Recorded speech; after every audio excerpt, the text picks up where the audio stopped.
Welcome back to the Sun and Moon Tarot. Today we will find what is good and what is hidden. I hope you're well and staying blessed, enjoying life wherever you are. This is a Geminian season read for my fire signs. If you do have Sagittarius, Leo, or Aries highly aspected, this read is likely for you. I did pull my crystal deck out.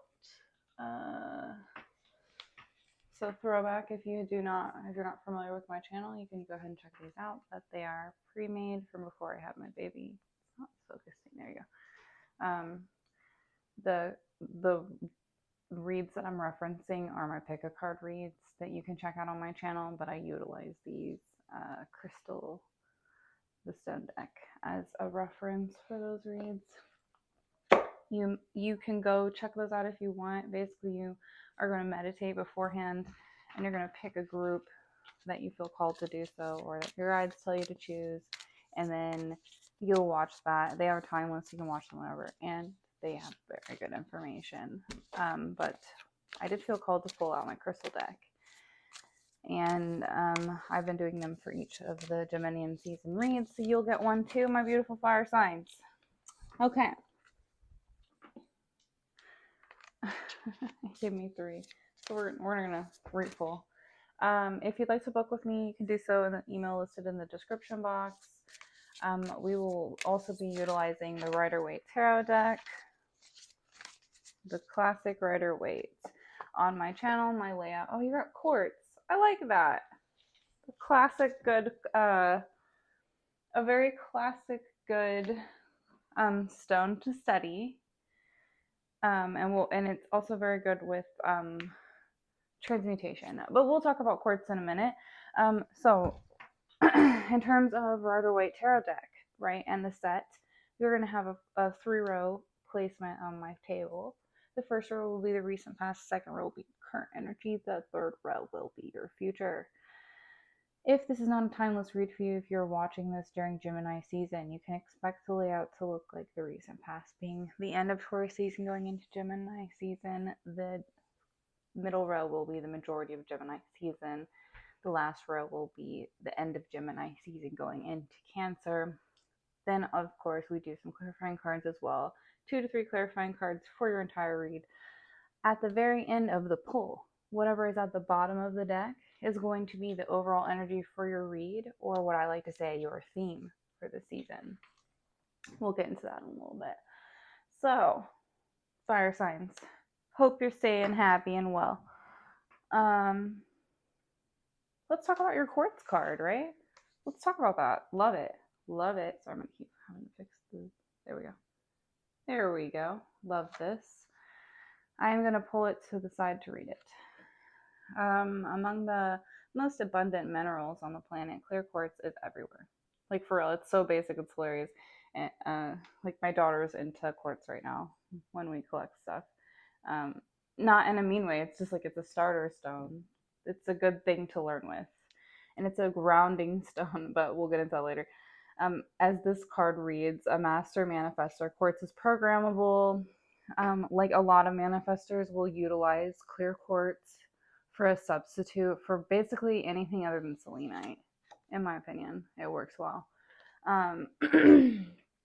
That just depends on... Oh, that's hilarious. People that really like this card are going to be Geminis. I'm a Gemini, so I'm bragging about how much I like quartz, and I do like quartz a lot. That's what I meant. That's what I meant by, like, it might be a basic stone, like an average stone that you can find everywhere, but it's a good one to work with if you're into crystals, if that's your thing and you don't think it's like weird or whatever. And if you think it's weird, that's also fine. But the bottom of the line says enhance your vision. And I would just suggest you kind of think about whatever you're trying to... Okay, so if you're not into crystals, that's fine. But this card is appearing to like mention to you that, like, whatever you're trying to enhance, right? I'm so sorry. I did not mean to go full like comedy bit right there, but if you know that old reference for like computers, the enhance might be significant. It's hilarious. I'm so sorry. I'm like laughing my butt off about that right now, but it's super funny. It's on a lot of funny movies, like on joke movies post like 2000. So if you're not a 90s baby, you might not even understand what I'm laughing about, and that's totally fine. If you're not a 90s baby or older, you might not understand the reference. That's totally fine. It's just funny to me. Okay, anyway. Enhance. Enhance. Okay, I'm done. Um, okay, when you find yourself believing the limitations your mind puts in front of you. So what I'm not trying to go overly out like woo woo on physics, but like what are, like, to some extent, what are some dimensions that you can break through? What are some things that might be illusionary that you can change your mindset on? What are things that might seem impossible that you can actually manifest through with transmutation? 555 on the clock. Love it. Okay. So fire signs. Basically, I'm gonna put this here so you can read it if you want, if you have good vision. I dig the card, and whatever pull you get today is going to be about enhancing your vision, regardless of if you like, regardless of if you're.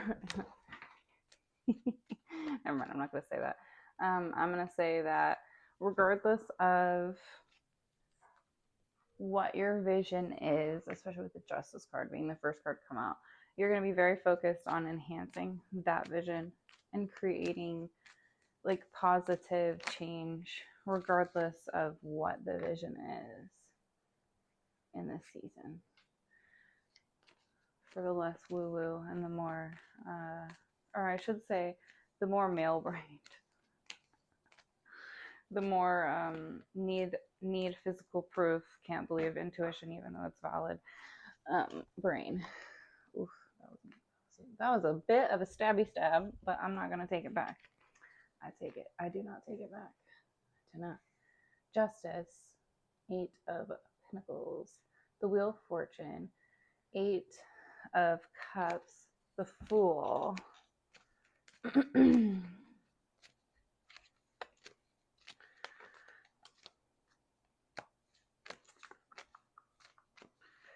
Oh, I feel like I'm forgetting something for your read. I'll announce it later if I remember. Oof.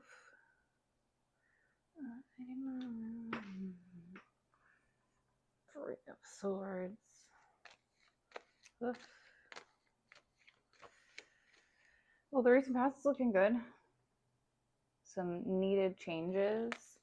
Let's not actually. If I go on and on about the Justice card, I'll spin off and then I will not be focused on what I'm pulling. So let's focus on this. All right, did you just give me perfect amount? I'm impressed.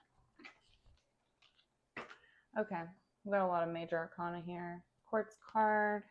We already went over that. So your clarifying cards are already flipped. You did get, for your future, you got the 6 of Coin, the Chariot, the Hermit card. For your clarifying cards, you did get the 2 of Swords and the King of Pentacles. The bottom of the deck, yay! Okay, that's better. Like this is the Queen of Cups, upright. We like that. That's good for y'all. This should be better. Okay. Even though you did get the 3 of Swords and the 6 of Pentacles, we will talk about that later. Yes, we will. Okay, so the Justice card. What is, and because this varies for people, so like if you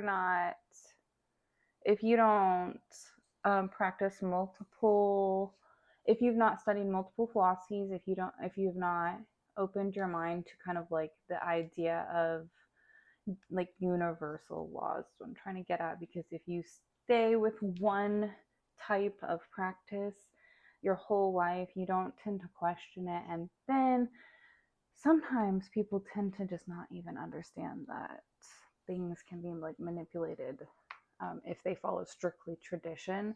So therefore there's an issue with understanding universal law, and justice is a huge card when it comes to, I'm not trying to spin off about Athena right now or Libras. Let's focus. Seriously.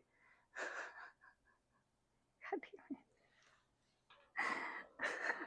damn Every single one of my fucking Gemini reads has been a, here, excuse me while I preach about something that's super important, but not really about tarot. Okay, so cause and effect is really important with Justice card, and if you want to talk about Athena, but we're going to focus on the Justice card. So ultimately, what is the Hermetic law of cause and effect? What is that bigger universal law of how things work in terms of what is actually defined as the law of correspondence? If you would like to research that in correlation with chaos theory. Okay, so the Justice card. In the recent past, you are likely focused on cause and effect with the not just the universal law, but like mostly how your passionate energy can kind of like, oh, I totally skipped Queen of Cups. We'll get there in a second. How your passionate energy can kind of create through cause and effect, and also how this energy will create your efforts will be able to be more grounded. But I did forget about the Queen of Cups, and I didn't talk about the overall energy or theme, so we're going to backtrack just for a second. The Queen of Cups is a representation of the Queen of Water, right? So what is emotion? What is flow? What is compassion, calm, and comfort? The main card of the day, or the theme for your overall read. And so what I mean by that is when you go back, we're going to go back to the recent past. So justice would be you're focused on the cause and effect of what does cause compassion, calm, and comfort in your life. That's a good thing, right? Everybody needs that. You should be focused on that. If you feel that things are not creating calm, comfort, and compassion in your life, then you should make changes. Everyone should. I absolutely agree with this. The Eight of Coin is going to be that energy of third dimensional movement, right? So this is more so not just diligence, passion, high standards. It's continuing that flow of cause and effect. So if I create an environment, if I enhance my vision, right? We're going back to that quartz card. But if I create an environment of calm, comfort, and compassion consistently, I'm always going to have nurture handled. I'm always going to have my emotions handled. And apparently you're learning in the recent past that creates the ability for you to be better in terms of having better standards and creating better karma with that Wheel of Fortune. So you might have made some big major changes, whether it's job, move, relationship, etc. In the recent past, you had to make changes because you recognized where something wasn't working, right? It's just not meant to be, and that's okay. You need to focus on how to move forward from whatever it was, and it doesn't matter how long it was that was a thing in your life. It's just that you're now recognizing where it doesn't work, right? And that's a good thing. Like, you're recognizing where you need to enhance your vision of what you want, because you need to create this environment so that you can be a better person, so you can be more productive, so you can have diligence in your efforts, so that you can create better karma, better dharma, right? Rather than negative karma, you're creating dharma. You're doing good things because you consistently energize and nurtured. You're not necessarily going through any kind of drama. That's the goal anyway, because we do have the Three of Swords in the current energy. But yeah, so that's the goal of fire signs. You're very focused on how to enhance your vision, how to create. I know that it says that card was more so about manifesting whatever you believe or perceive as impossible, but I would like you, for like the most part, to more so focus on the enhance your vision part, where like transmutation is possible. So you want to get back to that universal law of cause and effect and how to transmute things, because it seems like that's what you're focused on anyways, so that you can have higher standards, so you can have a calmer and happier life, so that you can consistently create a better future is the goal.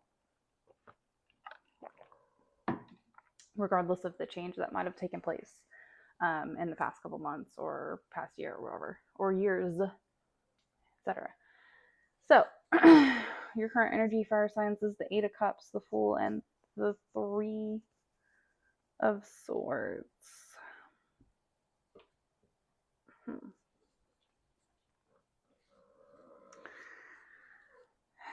Okay, so the Eight of Cups is like transitioning away. It's leaving something behind. It's disillusionment to how something doesn't work, right?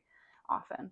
And the Fool is a good card after the Eight of Swords. It's because, like, if you check out where the characters are moving, it's transitioning away from something that you know no longer works. You're enhancing your vision. You're transmuting that energy that you used to put towards something that didn't benefit you, right? And with the Fool card, you're taking on a new beginning. It's, in a sense, it's new beginning. It's wonder. It's foolishness.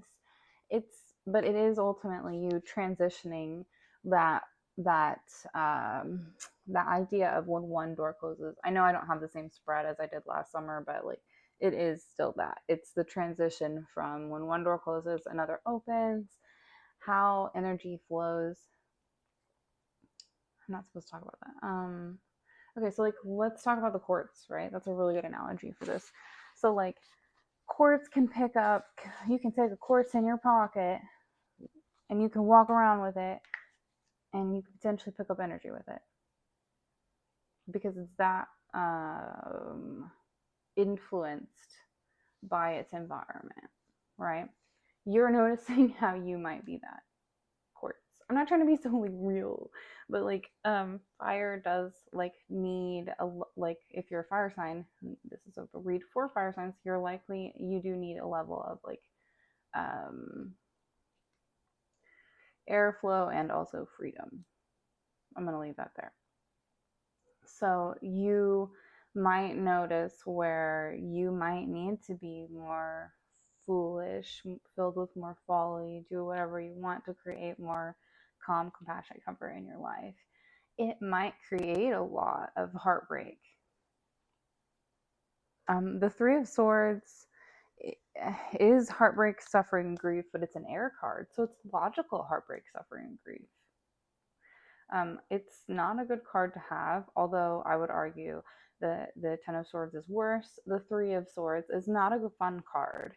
It's what happens when you logically understand how something didn't work out and why, and you kind of are feeling the pain of it because like there's no other way. Like you have to go through it.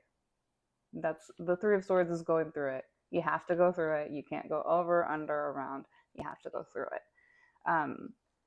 If you or someone around you has made connections with you or agreements with you that were not kept properly or that just didn't work out and became chaotic, you're going to be experiencing some form of heartbreak in the current energy because of that. As you transition away from something that just did not work. Okay, I'm not telling you to go back to whatever you were in. I'm just saying that as you transition away from whatever it was and you start new beginnings and they're innocent and they're folly, or they're fun, right? They're more these things are new and they're not necessarily filled with heartbreak. You're transitioning away from things that are heartbreak because you want that calm comfort, that compassion, right, in your life. So like you're logically making these decisions.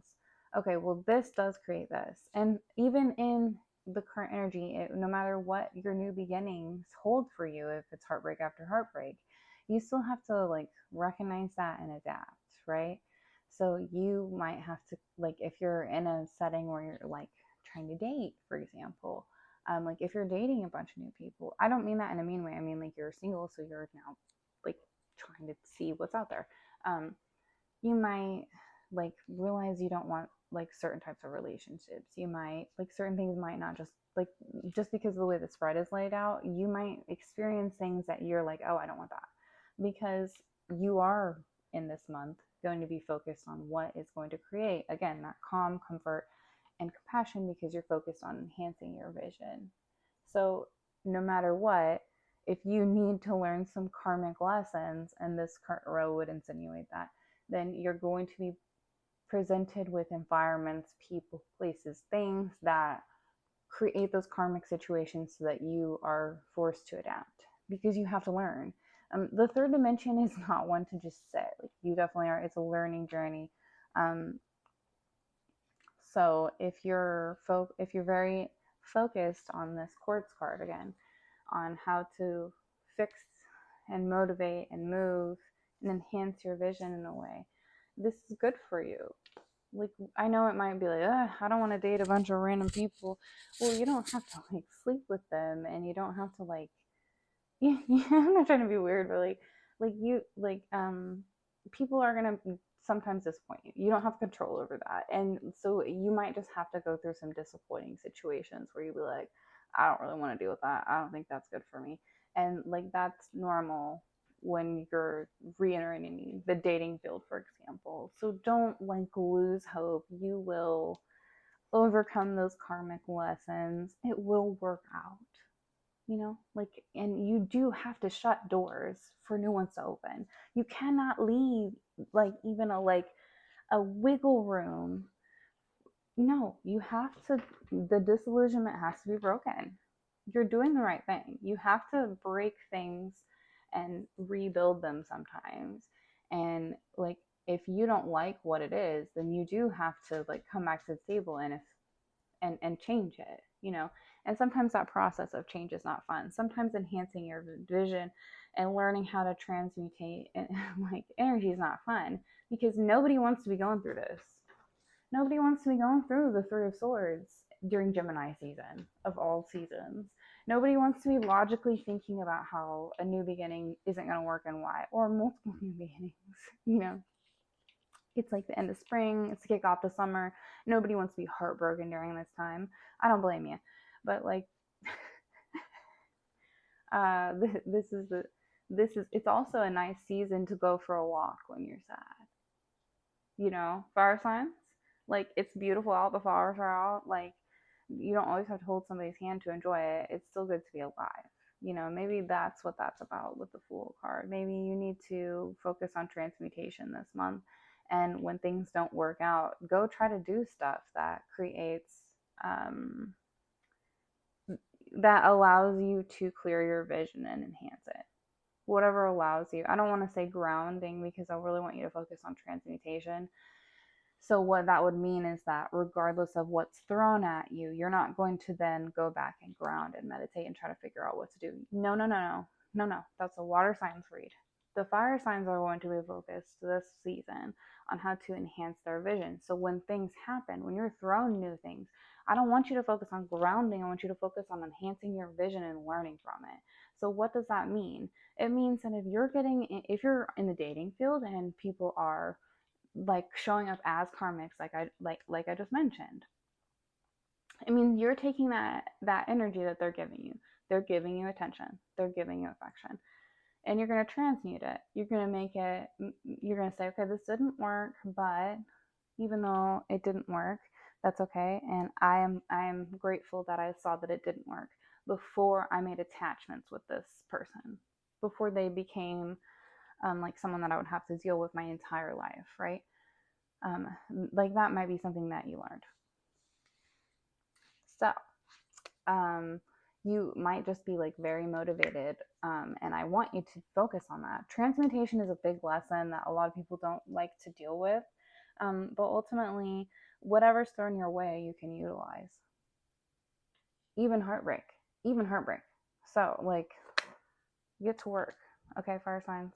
So now we're focused on the future. You got the Six of Coin, the Chariot, and the Hermit. So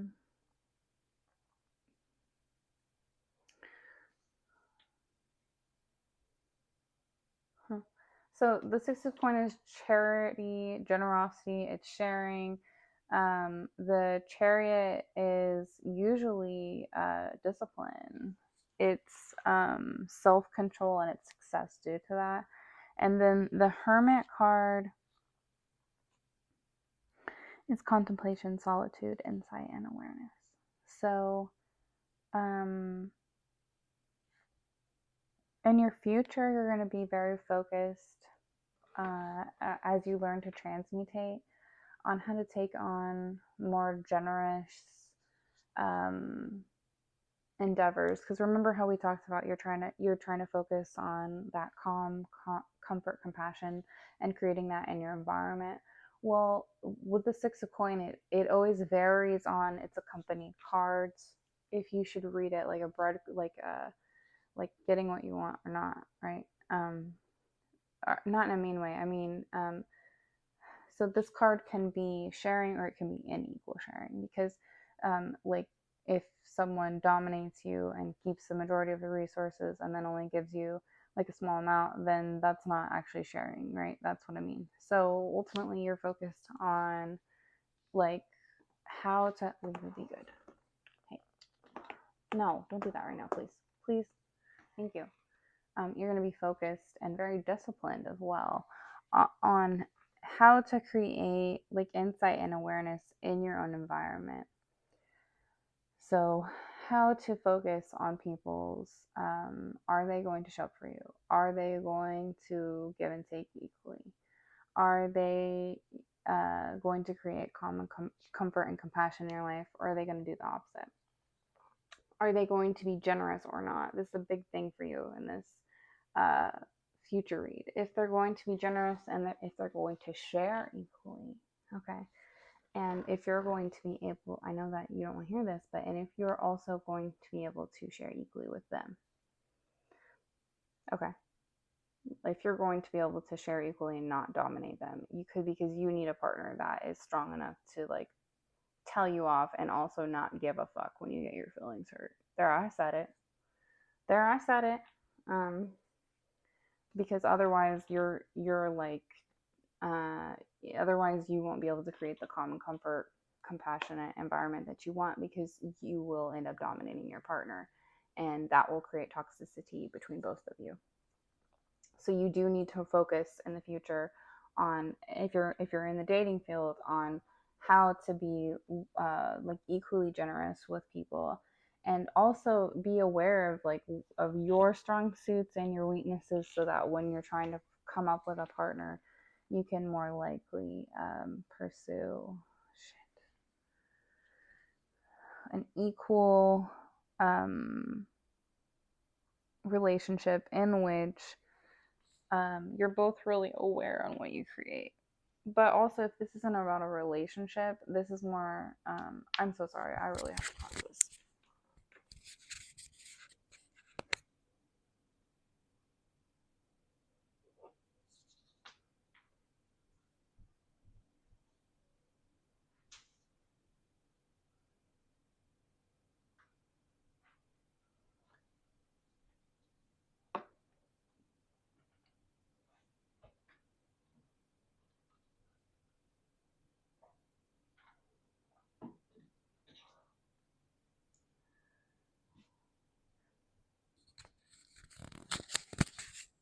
Okay.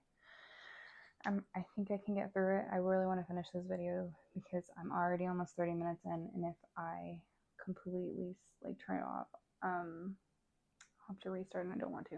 So I'm gonna try to get through this.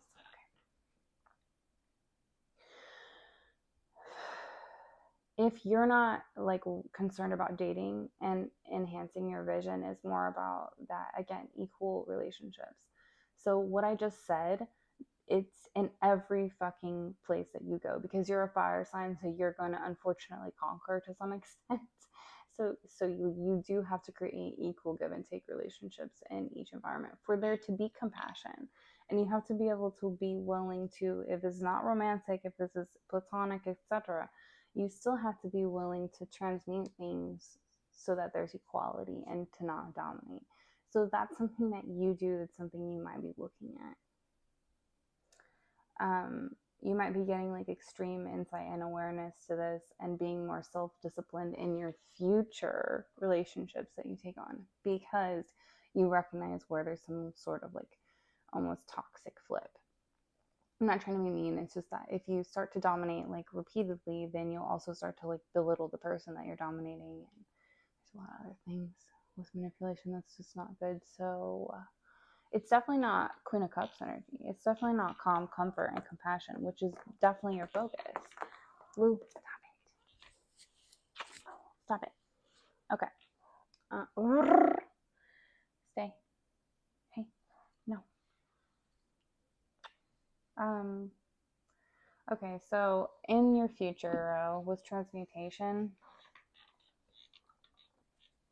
you're also going to notice where when you're more generous with others, when you're more giving with others, it creates success. You're gonna recognize where you give more to others, how it does help, and where you don't. I don't know if like you're like afraid of being taken advantage of or something, but like you're gonna somehow learn how that transmutation, that flip of how you handle when people are in need around you, when you show up for them. How, oh, that sounds really mean, I'm sorry, but if you show up for people, then it creates more calm and comfort, and then they're going to show up for you always, right? If you dominate them, then they're not going to show up for you when you're in need. So in your clairvoyant cards, you do have the two of I almost said wands, because you're leaving a relationship or leaving a home or leaving a setting, but the two of swords is actually what you got for clarification with the king of pentacles, and the two of swords is actually more, it's an air card again, like just like the three of swords, right? The two of swords, as you can see in the card, the character is blindfolded and she holds two swords representing two paths or two unknown truths. She's blindfolded, but she does have to make a decision regardless of this. So it's a warning that if you don't make decisions, that you will end up in stalemate. Baby, no, hey, no. It's a warning that if you don't make the blindfold decisions that you need to make, that it will lead to a lack of generosity ultimately. The two of swords is that stalemate if you don't, excuse me, is a logical stalemate when you come to an indecision because of difficult choices, and it's ultimately being forced to make a decision while not having all of the information that you would necessarily want before you make a decision, because you just have to. Like, there's not another option. It's a stalemate. You have to make a decision regardless of not having all the information. You have to get over it because it's the two of swords, so it's logic. So you don't have all the logic that you'd like, right? You're blinded to some of the logic that you'd like to have before you make this decision, but you have to make it. So there's not really another option. And since you are focused on enhancing your vision, you're recognizing where sometimes you do have to just hope the odds are in your favor. You know, like you just have to make the jump. And if it works, it works. And if it doesn't, you fail. And it is what it is. So the King of Pentacles is abundance, prosperity, provider, and generosity energy. It's a positive card because if you make the cut, if you make the jump, there's like if it's not a relationship with someone that provides for you, if that's what you want, then it's your ability to provide for yourself. And so something really good is coming in your life because you're starting to make changes where you're not dominating, you're being more generous, you're being more fair. You're being more fair with everyone around you. You're seeing where maybe you were playing the victim. You know what I mean? And you're cutting that behavior out or something like that. You're transmuting past wounds so that you can create more calm, comfort, and compassion. So like transmutation is a huge deal for you in this month. So it's a lot of focused on how to get grounded and making these decisions on how to let go of certain things so that you can be more calm. I know I said this is the theme, but it's the theme. Like all month, they're going to be focused on creating this environment of calm, comfort, and compassion. You might even start showing up as that person that is creating that in the environment, which I mean, we need that. Do we not? I mean, I can't believe anybody would think that we don't need that, but we do definitely need more calm, comfort, and compassion in the world. And so I hope you make whatever blindfolded decisions you need to make, fire signs, so that you can get into a better energy. Because it looks like that's like ultimately what you're doing is focused on how to build, even if it's not impossible, like the card says, but how to build and enhance your vision is a really big deal in this month. So maybe overcoming certain types of past inequalities, we shall say. and moving forward from that fire signs in a way that benefits everyone involved. I hope you enjoyed the read. I hope you enjoyed the content. I don't really have much else to say. Enjoy the season. Love y'all. See you in the next one. Bye.